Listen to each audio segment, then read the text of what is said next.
Dibutuhkan kesabaran untuk merawat orang sakit, terutama bila merawat pasien dengan gangguan kejiwaan. Di Bekasi, Jawa Barat, Jamila, seorang ibu mengabdikan dirinya untuk merawat 40 pasien sakit jiwa.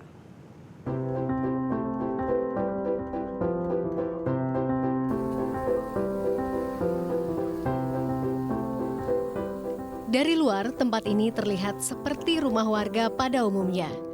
Namun di sepetak tanah seluas 1.100 meter persegi inilah sekitar 40 pasien gangguan jiwa dirawat dan ditampung.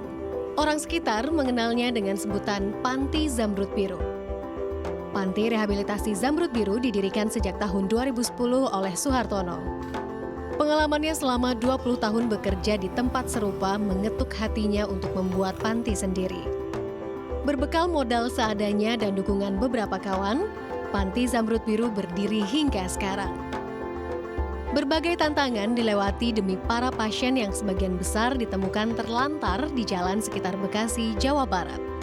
Kesulitannya nggak sedikit ya, kadang ada pasien sakit, ya mungkin rumah sakit ada yang nggak menerima, ada lagi pasien yang mungkin makannya maunya enak, sedangkan saya juga harus mencari yang enak. Padahal standarisasi saya kasih makan itu udah benar-benar memenuhi syarat kesehatan. Sebagai panti swadaya, fasilitas panti yang terletak di sekitar Bantar Gebang, Bekasi, Jawa Barat ini bisa dibilang sederhana. 40 pasien tidur bersama dalam sebuah ruangan. Mereka makan dengan lauk pauk seadanya. Pasien yang ditampung berasal dari berbagai latar belakang. Ada yang terlantar di jalan, ada pula yang diserahkan keluarga karena tak mampu mengurus. Penyokong kebutuhan panti lebih banyak berasal dari donatur. Di sini ada sekitar 8 pengurus yang setiap hari merawat pasien. Satu-satunya pengurus perempuan adalah Jamilah. Janda 2 orang anak ini mulai bergabung sejak 2 tahun lalu. Semua anaknya sudah menikah dan tinggal terpisah. Kesendirian membuat Jamilah berusaha menyibukkan diri. Keluarga saya sih tadinya emang kagak nerima, nggak boleh lah saya kerja di sini gitu. Ya berhubung saya ke satu mau balik kemana, nggak punya suami kan. Terus anak pada masing-masing usaha, masa kita mau ngikutin anak gitu. Ya, akhirnya saya datang ke sini, tadinya niatnya mau main-main aja, udah kenal sama Pak Hartono kan. Ya, jadinya sampai 2 tahun ini saya. Ya tapi alhamdulillah sih gitu yang saya rasain. Mengurus pasien dengan kondisi jiwa yang berbeda memiliki tantangan khusus. Banyak tingkah aneh yang membutuhkan kesabaran ekstra menghadapinya. Pernah dilempar batu saya waktu nyuci beras. Waktu nyuci beras itu kan saya nonggeng gitu. Terus dia bilang katanya saya nonggengin dia gitu.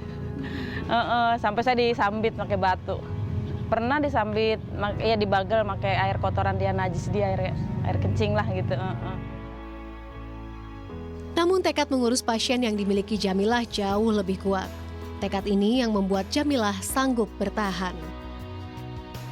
Bu Jamilah di sosok saya, di mata saya, itu perempuan yang hebat, wanita hebat. Seorang single parent yang bisa membantu yayasan semenjak yayasan ini berdiri. Nah, kalau nggak ada Ibu Jamilah di sini, mungkin kita udah nggak bisa ya, dalam artian kata, siapa yang masakin? Karena Bu Jamilah satu-satunya orang yang bisa masak di sini. Kalau pengurus-pengurus yang lain kan laki semua. Sebagai pengurus, upah Jamilah tidak seberapa. Besarnya tidak sebanding dengan resiko yang harus dihadapi Jamilah sehari-hari. Namun, ada bayaran yang tak ternilai bagi perempuan berusia 40 tahun ini.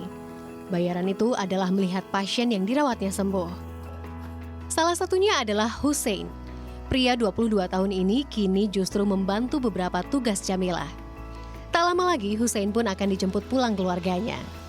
Ya, orangnya baik, dia tuh sabar mengurus panti ini. Terus saya tuh kalau ngeliat Ibu Jamilah tuh kayak seperti ibu saya sendiri ya gitu. Inilah yang membuat tekad Jamilah semakin bulat bertahan di panti. Bukan materi yang ia cari, melainkan membuat hidup menjadi lebih berarti. Sepintas Jamilah mungkin bukan sosok istimewa, tapi jalan hidup yang dipilihnya membuat Jamilah tak bisa dianggap perempuan biasa. Jalan itulah yang membuat kehidupan sederhana Jamilah menjadi kaya makna.